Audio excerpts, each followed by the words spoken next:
Desayuno espiritual del 31 de agosto del 2020. Hoy se cumple esta escritura que acabáis de oír, del Evangelio de San Lucas. En aquel tiempo fue Jesús a Nazaret, donde se había criado. Entró en la sinagoga como era costumbre los sábados y se puso en pie para hacer la lectura. Le entregaron el libro del profeta Isaías y desenrollándolo encontró el pasaje donde estaba escrito: El Espíritu del Señor está sobre mí, porque Él me ha ungido, me ha enviado para anunciar el Evangelio a los pobres, para anunciar a los cautivos la libertad y a los ciegos la vista, para dar libertad a los oprimidos, para anunciar el año de gracia del Señor. Y enrollando el libro lo devolvió al que le ayudaba y se sentó. Toda la sinagoga tenía los ojos fijos en él, y él se puso a decirles: Hoy se cumple esta escritura que acabáis de oír. Y todos le expresaban su aprobación y se admiraban de las palabras de gracia que salían de sus labios, y decían: ¿No es este el hijo de José? Y Jesús les respondió: Sin duda me recitaréis aquel refrán: médico, cúrate a ti mismo. Haz también aquí en tu tierra lo que hemos oído que has hecho en Cafarnaún.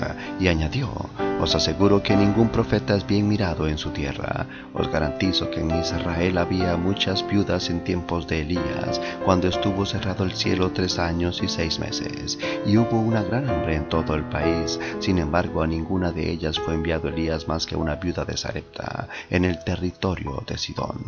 Y muchos leprosos había en Israel en tiempos del profeta Eliseo. Sin embargo, ninguno de ellos fue curado más que Naamán el sirio.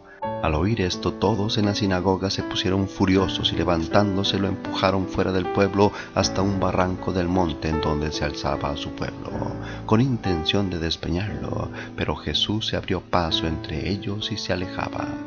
Palabra del Señor. En Cristo hoy se cumplen las promesas de Dios. La liturgia de la palabra ahora nos propone continuar por el resto del tiempo ordinario con el evangelista Lucas y retomamos a Jesús entrando a su pueblo natal. Hay una gran expectativa sobre lo que llegaría a ser ahí, pues ya su fama había recorrido la región y escoge el Señor aquel insignificante pueblo de Nazaret para proclamarse a sí mismo.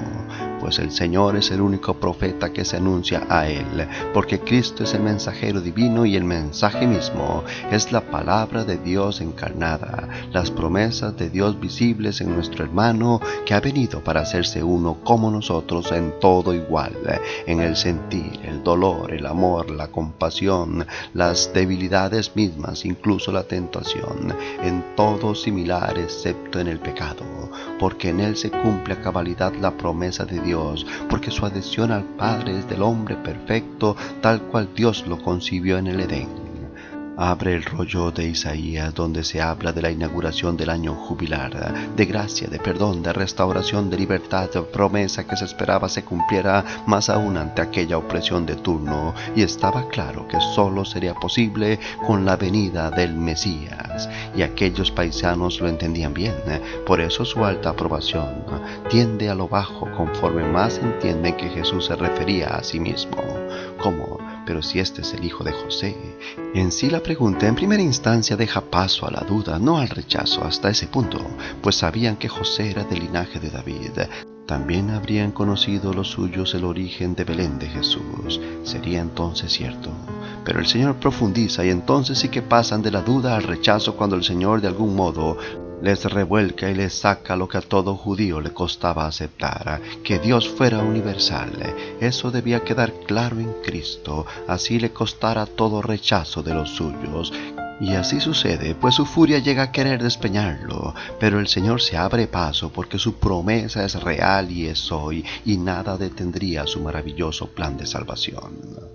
El cristiano ha de aprender de su Señor la valentía para arriesgar todo con tal de purificar la misión, para no dejarla enredar entre los intereses de quienes pueden ver de provecho su mensaje. No, la salvación no es negocio para nadie, ni la fe es herramienta de manipulación. No, ante todo es la verdad que nace del amor, en una misión que es entrega, que es donación, que es apertura para acoger a todos, una iglesia madre y maestra, pero también mayordomo, servidora de la humanidad, no para alzarse en una soberbia religiosa, sino para abajarse y mostrarse humilde y sensible a las más adversas realidades humanas, ahí donde se rechaza y se explota al hombre por el hombre, tendiendo su mano misericordiosa, pero también estando presente en los entornos donde se toman las grandes decisiones sobre el devenir de la humanidad, para con valor denunciar todo aquel sistema, ley e instrucción que atente contra la dignidad y derecho inalienable de todo ser humano, la vida, la familia, la salud, las libertades de asociación, de religión, de expresión, la verdad. Hoy me pregunto, ¿soy un cristiano humilde y valiente que colaboro en el cumplimiento de las promesas de Cristo que hoy en Él se cumplen para que se manifiesten en plenitud en su reino acá en la tierra? Señor Jesús, tú que has venido para cumplir en ti toda promesa del Padre, no para extraernos del sufrimiento y de las realidades que atravesamos, sino para hacer de ellas signos redentores en tu Pascua, para mostrar a otros con valor la alegría de vivir en tu verdad hasta que vuelvas, defendiendo y sirviendo al que más necesita de nuestra ayuda.